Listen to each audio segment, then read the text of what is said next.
Najlepša hvala za besedo, lep pozdrav vsem skupaj.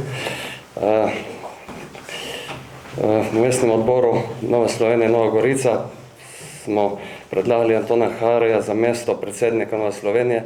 Iz par razlogov bom izpostavil en par. Najprej smo se odločili zaradi tega, ker želimo več demokracije v stranki.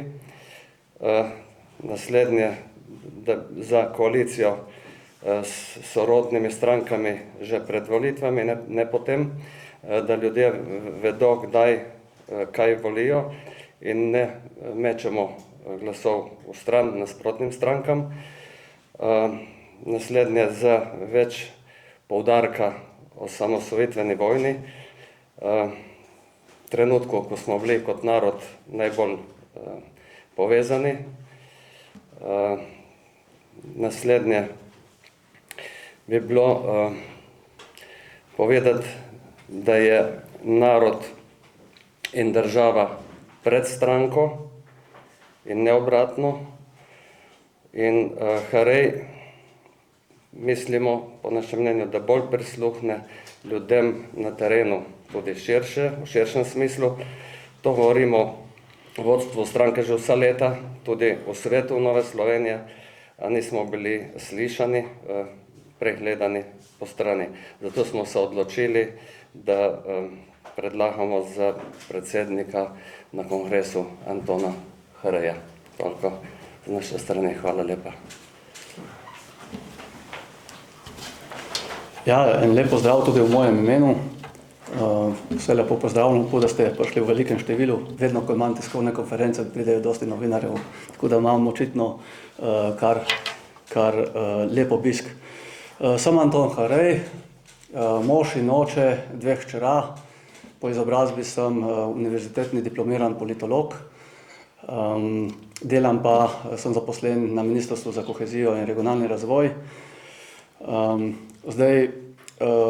V stranki sem od leta 2012, bil sem več mandatov regijski predsednik regijskega odbora Severne Primorske, kar pokriva Novo Gorico in Ajdovščino, Vipavsko dolino, bi rekel.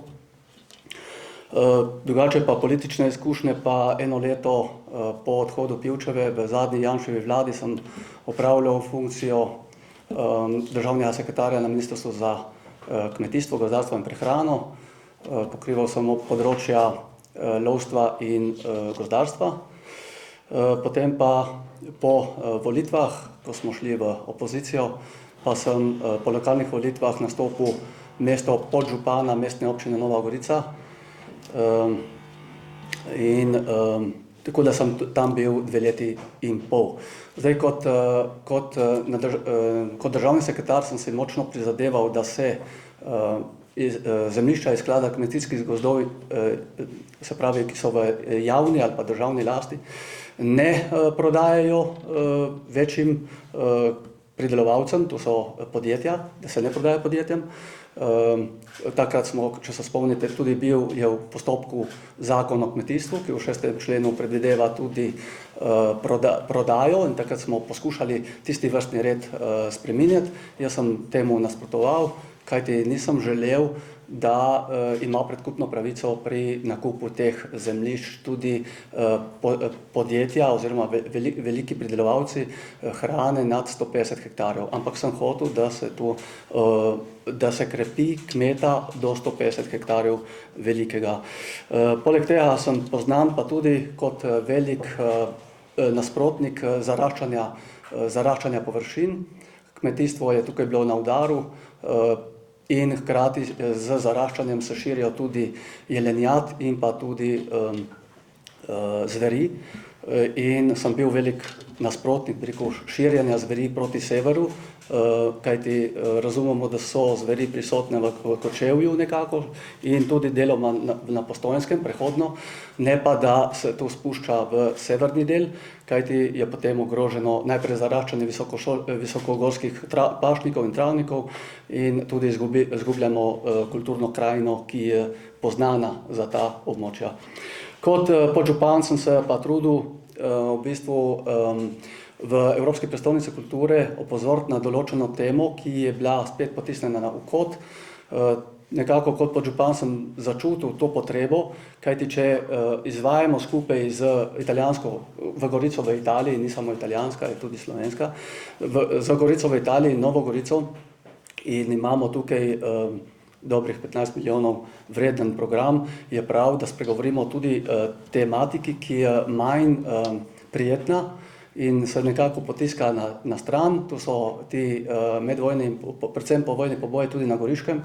950 jih je bilo pobitih prve dni maja 1945 in sem hotel, oziroma smo skupaj z gospodom Bogdanom Vidmarjem, vikarjem v Novi Gorici odprla to temo in smo organizirala 2. aprila eno konferenco čezmejno zgodovinarjev, ki je obravnavala tudi ta problem, in pa potem smo prvič po 80 letih tudi organizirali eno sveto mašo za vse tam pobite v eni od jam Zalesnika na Trnovski planoti. Tu je jama Zalesnika, tudi Fojba, recimo, no? pri vasi Nemci na Trnovski planoti. Oba dogodka sta bila zelo lepo obiskana, kajti vidimo potrebo, da vendarle kot ljudje, pač kot narod, tudi ta polpretekla zgodovina, tudi če nam ni všeč, pač je prav, da se o njej pogovarjamo in jo poskušamo preseči. Zdaj, verjetno vas najbolj zanima, zakaj sem vložil kandidaturo, zakaj bom kandidiral. Deloma je tudi gospod Filipič predstavil, se mu zahvaljujem, da se mi je danes pridružil.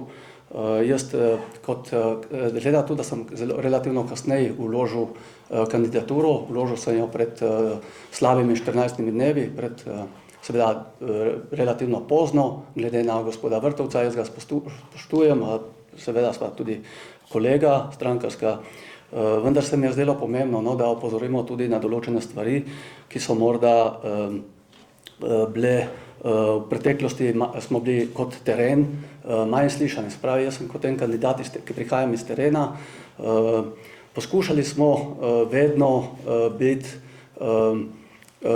kot pomladni politiki, ko smo se nekako rasli z Demosom, rasli z pomladnimi strankami, se mi zdi zelo pomembno, da to sodelovanje ohranimo in da tudi poskušamo tudi za naslednje volitve ponuditi desno-sredinsko koalicijo že vnaprej.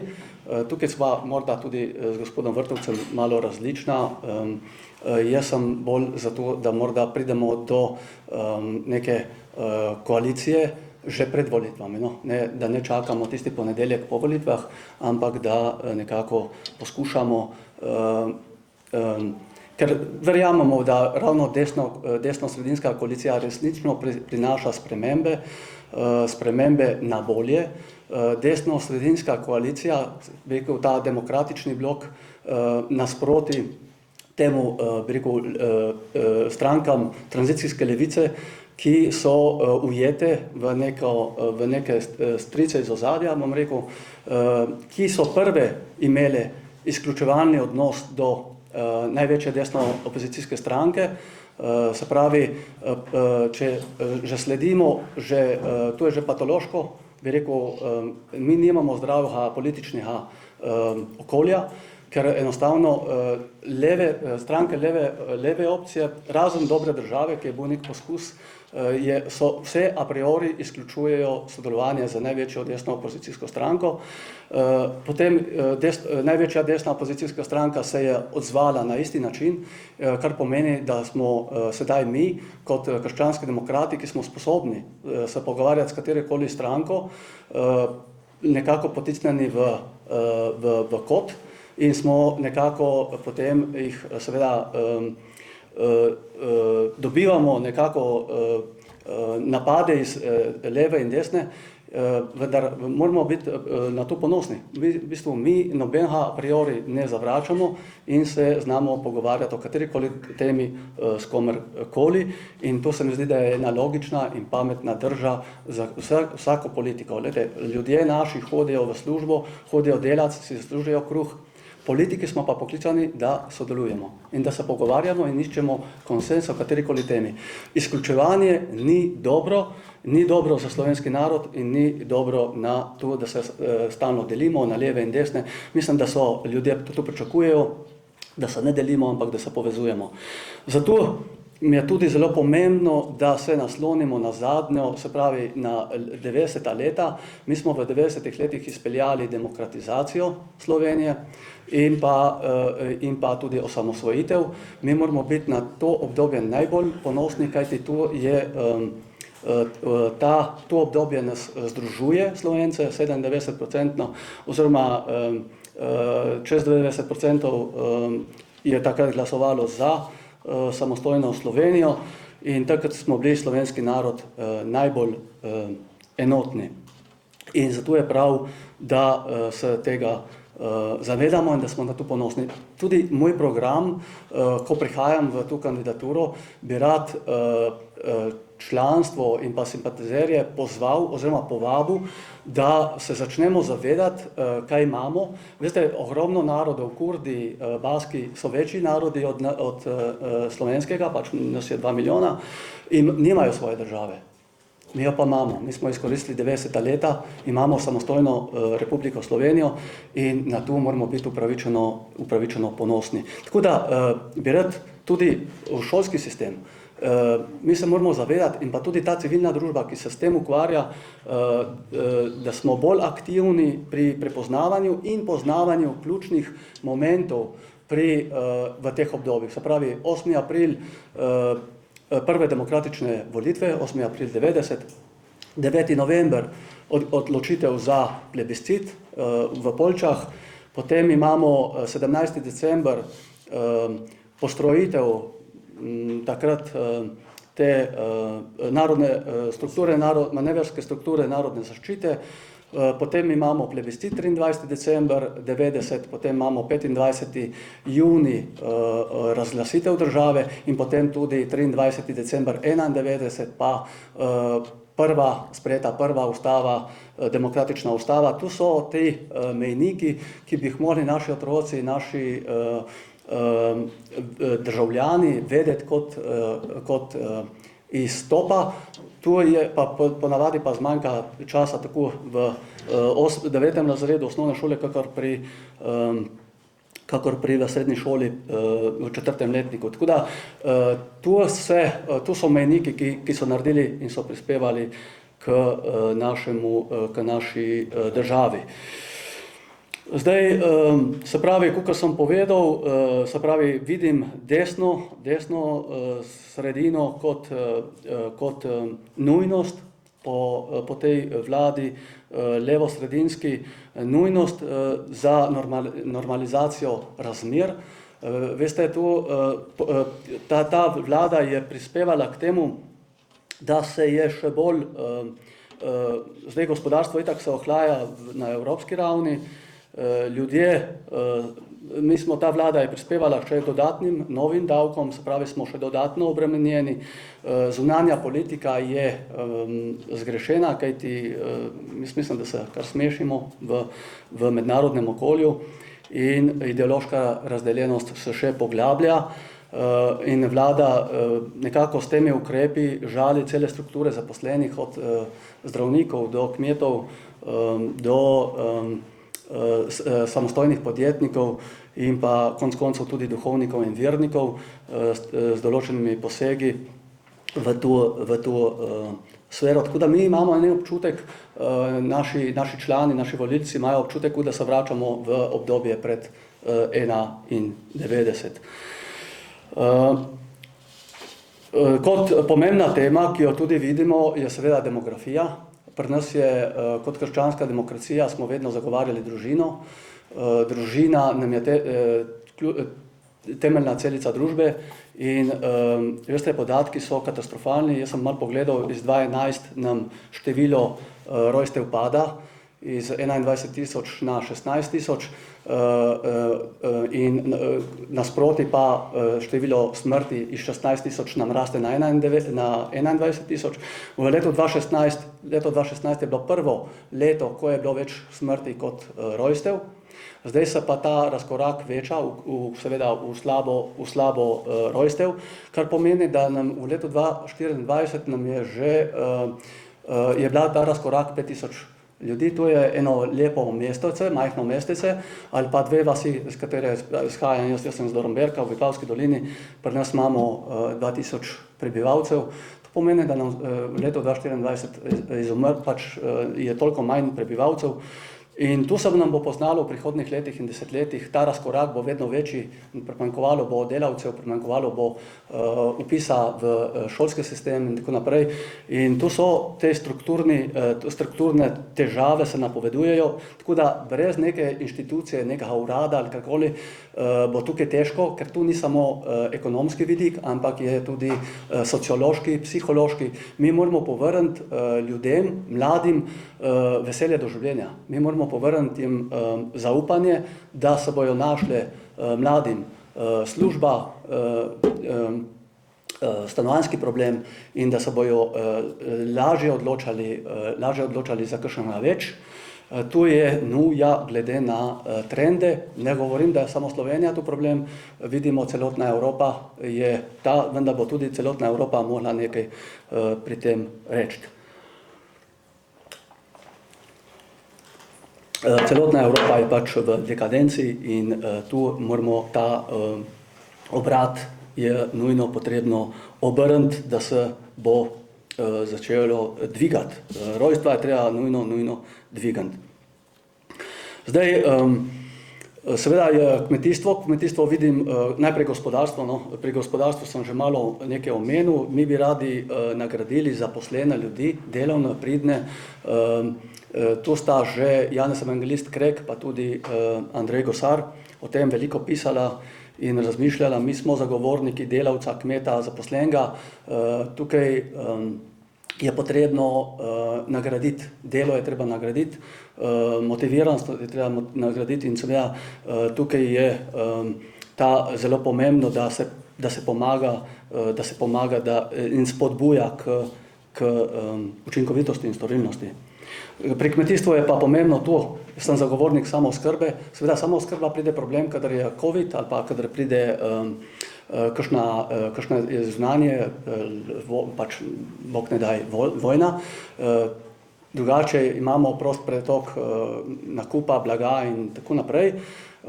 Vendar vseeno Slovenija kot taka bi morala bolj zasledovati samooskrbo, prav pri sadjarstvu in zelenjadarstvu smo najslabši, tako nekako samooskrbni in tukaj bi bilo potrebno še dodatno spodbuda. Kakor sem rekel, pa je kmetijstvo tudi varuh kulturne krajine, urejene krajine, lepe krajine, kjer se lahko tudi greš in sprehodiš v naravi. Tukaj smo pač vajeni. Kakor sem rekel, veste, mi imamo tudi transverzalo od Goričkega do Pirana in v nekaj letih ali pa desetletjih bo marsikateri človek razmislil, če bo šel po tej poti, kajti spustili smo zveri tudi v ta del, se pravi v ta severni del in tukaj bo problem z nekim pohodništvom. Tu napovedujem že zdaj, da človek se bo bal iti na tako pešpot, kajti mislim, da bo tudi varnost ljudi je tudi zelo pomembna in jo moramo zaščititi.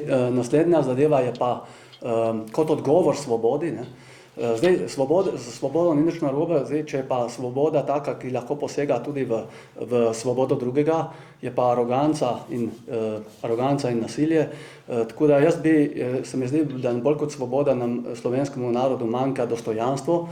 In dostojanstvo tu pomeni od spočetja do smrti. Se pravi, otrok ima pravico živeti in predvsem se tukaj pozna, seveda ima tudi pravico do očeta in matere, tudi so poskusi tudi, da bi se očeta odstranilo iz družine, oziroma da ni tako pomemben, ni tako potreben. Jaz mislim, da smo moški tudi možje pomembni v družini, smo pomemben zgled moškosti in mislim, da je prav, da imamo tudi dostojanstvo kot možje. Mladi imajo dostojanstvo, da imajo zaposlitev in si lahko uredijo dom, potem starejši imajo dostojanstvo, da imajo dovolj visoko pokojnine, da lahko dostojno živijo po 40-45 letih dela, in pa tudi umirajoči imajo svoje dostojanstvo, da se jim ne pomaga umreti, ampak da se jim omogoči paliativa, in to regionalno paliativa, kajti krščanski odgovor na umirajočega je paliativa, ki je regionalno urejena, kar pomeni, da lahko svojci in domači jih obiskujejo umirajoče, da so tudi povezani s svojimi domačimi, ne pa da se, ne vem, vozijo iz, ne vem, skje na drugi kraj Slovenije. Paliativa bi bilo potrebno gotovo zagotoviti. Zdaj, kar se tiče prišlekov, se pravi iz južnih ali pa iz Bližnjega vzhoda, jaz bi rekel, da je pomembno tu, da se tudi v duhu ekumenizma, pač, da se jih vključi, da so čim bolj, da se tudi oni sprejmejo nas, pač mi imamo svojo kulturo, mi imamo svojo tradicijo, z nekim sožitjem, jaz verjamem, da je to mogoče, seveda oni morajo sprejeti nas, mi moramo sprejeti njih. Konec koncev, veste, imamo pa tudi veliko skupnega s temi prišleki, ki prihajajo iz muslimanskega, pravoslavnega sveta, vrednote glede družine, glede evtanazije, glede na teh imamo, tu nas povezuje, tu smo zelo skupni z krščanstvom, tako da jih seveda imamo odgovor skupen za skupnim spoštovanjem in sprejemanjem, in to je nekako ta za nas rešitev. No. Tako da toliko sem imel jaz za predstavitev, zdaj se pa veselim vaših vprašanj, z veseljem bom odgovoril. Hvala. Gospod Harej, kakšen rezultat pričakujete, kakšen rezultat napovedujete, in pa mogoče čist na kratko v parih stavkih, v čem ste vi boljši recimo od Jerneja Vrtovca, če vzamemo, da je to pač volilna tekma, ne? Ja. Jaz pričakujem, da krščanska demokracija v Sloveniji bi lahko dosegla do 15%. Zdaj težko tu napovedujem za te volitve, konec koncev imamo proporcionalni volilni sistem, to pomeni, da se pač volilci nimajo samo dva možnosti, levo in desno, ampak imajo paleto. Tako da kakršnokoli napovedovanje je težko, vendar jaz mislim, da krščanske demokracije do 15% bi lahko, ker imamo pač obče človeške vrednote, krščanske vrednote so tudi obče človeške vrednote, tako da jaz mislim, da zdravo, razumsko do 15% komot. Zdaj, kjer sva različna, morda kot sem že malo nakazal v uvodnem govoru, se pravi, on je bolj za povezovanje in iskanje seveda po volitvah. Jaz bi si želel v duhu demosa povezovanje že pred volitvami, tudi to zavedanje, se pravi, naš volilec, ko voli, mi imamo veliko pač teh potem tudi na terenu očitkov, recimo, ne, da podprejo Novo Slovenijo, potem pa računajo na desno-sredinsko koalicijo, potem pa se izkaže, da morda se bolj nakazuje levo-sredinska, ne, pa smo potem mi kot ljudje na terenu, ko pokrivamo nek občinski odbor, deležnih teh očitkov. Ne. Mi smo računali na to, da bo desno-sredinska koalicija, potem pa se tukaj nakazuje neka druga koalicija, tako da potem je ta razkorak med terenom in vodstvom morda včasih skoči na plano. No. Tako da potem imamo te razprave v svetu stranke in seveda pač pogledi so različni. Ne. Ko sem vas za rezultat spraševal, sem bolj mislil rezultat med vama z Vrtovcem.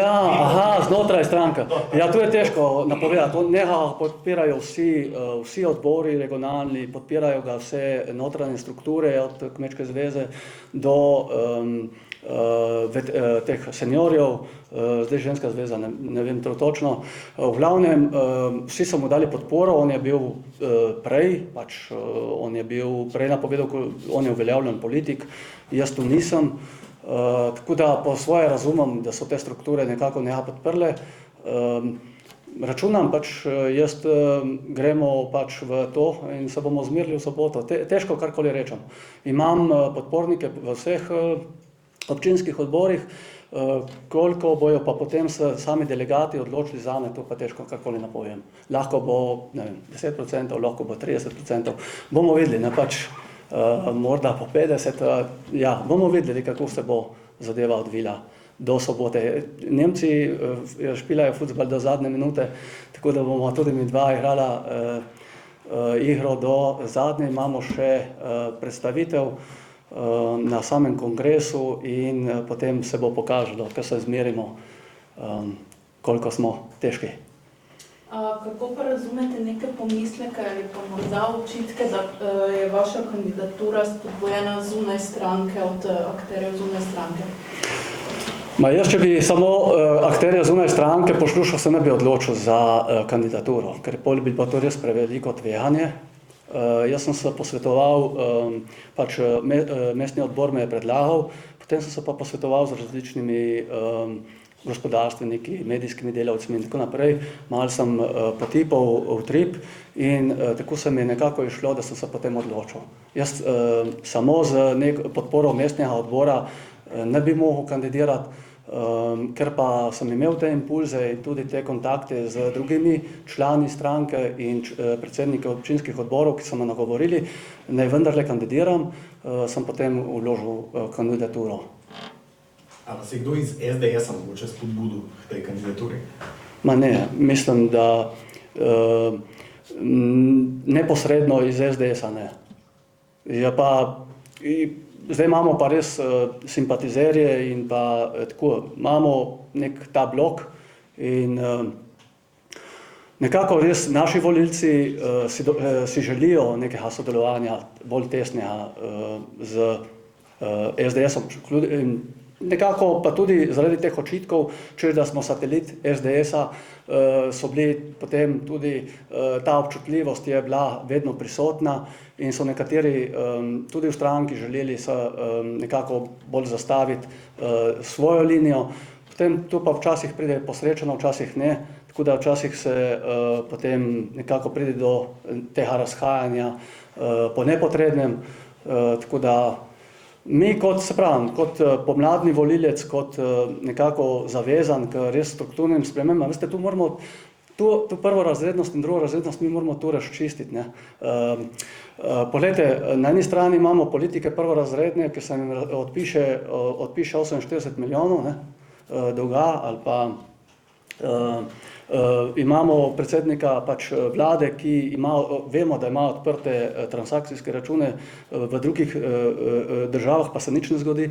Po drugi strani imamo pa jaz tudi sam se počutim kot drugorazreden politik, imamo pa da v bistvu se moramo zdaj tudi ta zadnja afera, recimo naša, ki je, da se moramo zagovarjati glede teh odvodov, očitkov, ki pa imamo, ne vem, proračun je 70 000 na leto. Seveda, vsi se moramo truditi, da so zadeve čim bolj transparentne, tudi sami zagovarjam, da so zadeve odprte, transparentne. Ne moramo pa zdaj, pri nas, mi imamo vse, zavod je registriran v Sloveniji, vsi dokumenti so odprti, pogodbe so zadaj, vse, tam pa ne vemo nič, pa je vse v redu, ne. In ta prvorazrednost in drugorazrednost se počuti povsod, recimo tudi največjega opozicijskega vodjo, bil je zaprt, ker se ni vedelo, zakaj je obtožen, kdaj je dobil nakazilo in zakaj je dobil nakazilo. Nič se ni vedelo, pa je bil zaprt. Na drugi strani pa imamo cel kup enih, no tu je recimo tudi takrat, mi smo pogrešali recimo od vodstva stranke, da tudi če ni bil neposredno naš vodja, pa je bil vodja neka druga opozicijska stranka, bi se lahko tudi Nova Slovenija takrat oglasila in rekla, tu bolj jasno, tu ni prav. Ker to ni prav. Tudi če nismo bili neposredno vpleteni, bil je tu predsednik neke druge stranke. Sestaviti koalicijo, s kom konkretno bi se želeli pogovarjati? Jaz konkretno z SDS-om in pa z Logarjem. Jaz mislim, da je tu koalicija za prihodnji mandat. Po tem fiasku v leve sredini, jaz mislim, da je to logično in tudi edino logično, res glede na ta pač neuspeh leve sredine, je to nekako logična koalicija, ki se ponuja in tukaj tudi jo vidim kot najbolj realno. Kot sem rekel, edina, ki lahko razreši tudi ta patološki vidik te politike naše, ko se oba pola v bistvu izključujeta in tako je težko delati. Tako ne moreš delati. Ne? In da razrešimo ta prvorazredne in drugorazredne, bi mogla biti ne en mandat, ampak 3 mandate, da se malo uravnovesi. No? Stranke pa ostajate ne glede. Ostajam in tudi kandidiram tudi za IO, tako da če mi ne bo uspelo kot predsedniku, morda bom izvoljen kot v izvršni odbor, tam je, mislim, da je čez 15 članov, tako da bom v ožjem izboru, če mi uspe, bom tudi konstruktivno sodeloval, bom opozarjal na to in sem tudi že nekako v teh soočenjih, ki smo jih imeli po regijskih odborih, sem tudi na to opozoril, da bom pa težko požrl, če bomo šli v levo sredino ali pa če bomo šli po volitvah, seveda državnozborskih, če se bo tako nakazalo, da bo potrebno iti v neko levo sredinsko koalicijo, bom jaz to zelo težko požrl. Mogoče, kako komentirate podporo gospodarstvenika oziroma podjetnika Aleša Štrancarja? Z gospodom Alešem Štrancarjem sem jaz postavil stik kot podžupan.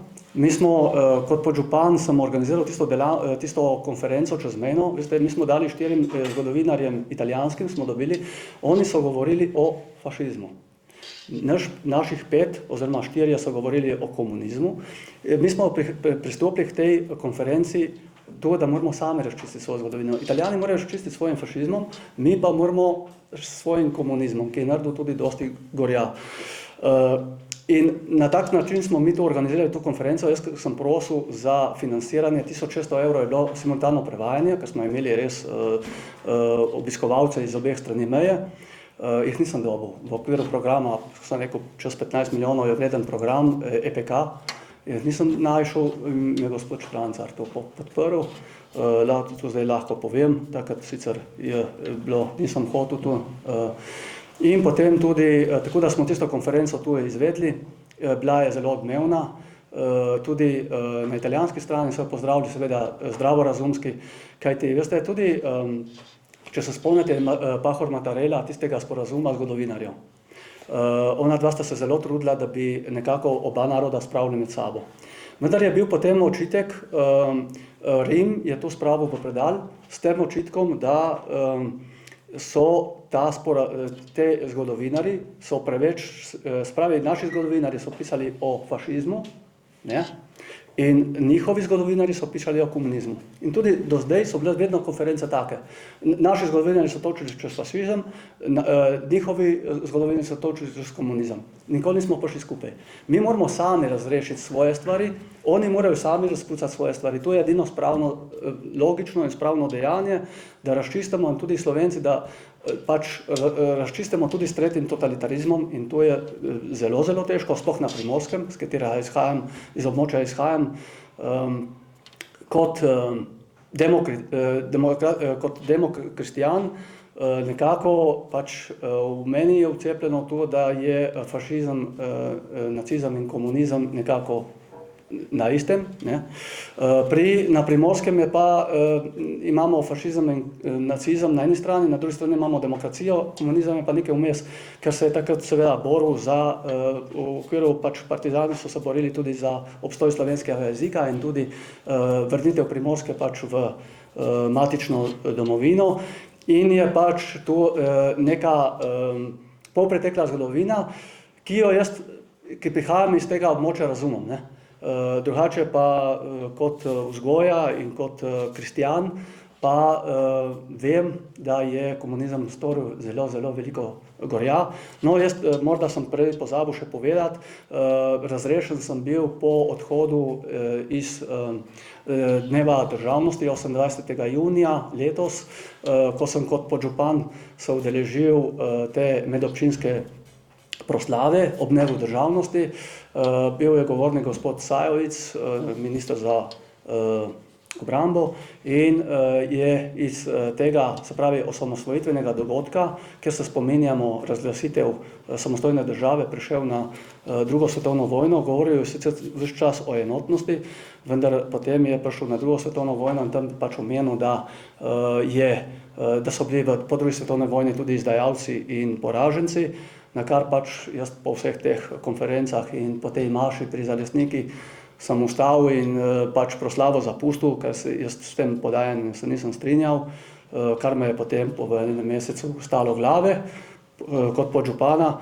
Jaz mislim, da sem ravnal prav, še enkrat bi ravnal isto, jaz mislim, da moramo to nekako, ne moramo se kititi z enotnostjo po drugi svetovni vojni, ker enotnosti v drugi svetovni vojni ni bilo. Partizansko gibanje je bilo ideološko gibanje, komunistično gibanje. Nekateri so opozarjali že med vojno, kaj sledi, in so bili že med vojno počiščeni. Po vojni se je to, kar so oni opozarjali med vojno, izkazalo kot dejstvo.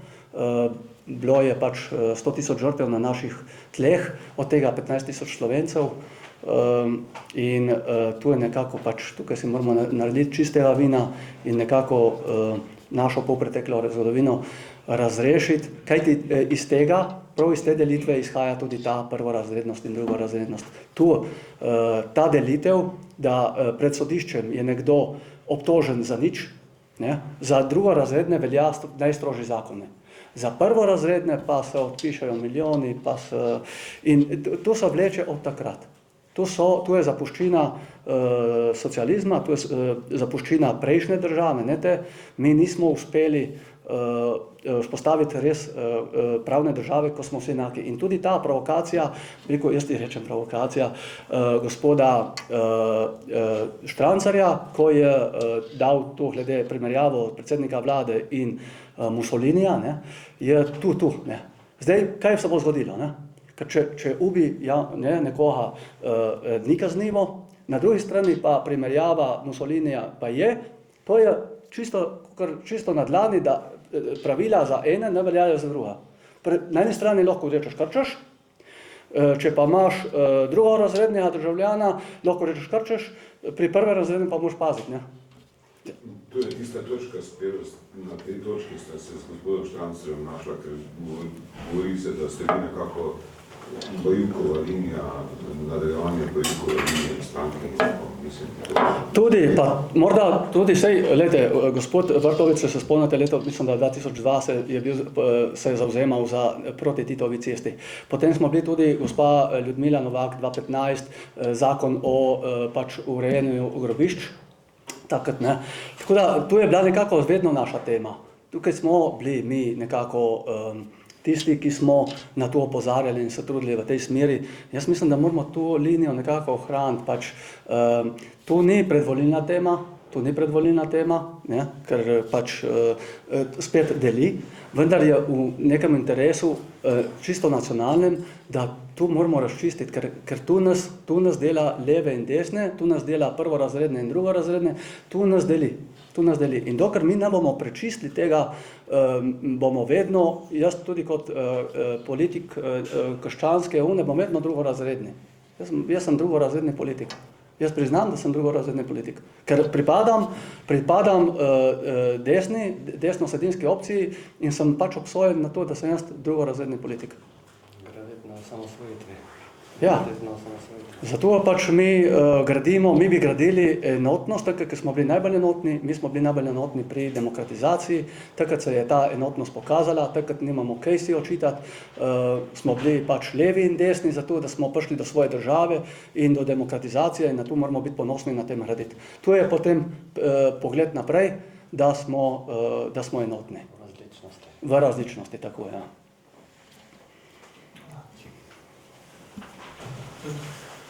Super. Hvala lepa, da ste prišli in če bo pa še kakšno vprašanje, lahko tudi preko maila anton.harij@gmail.com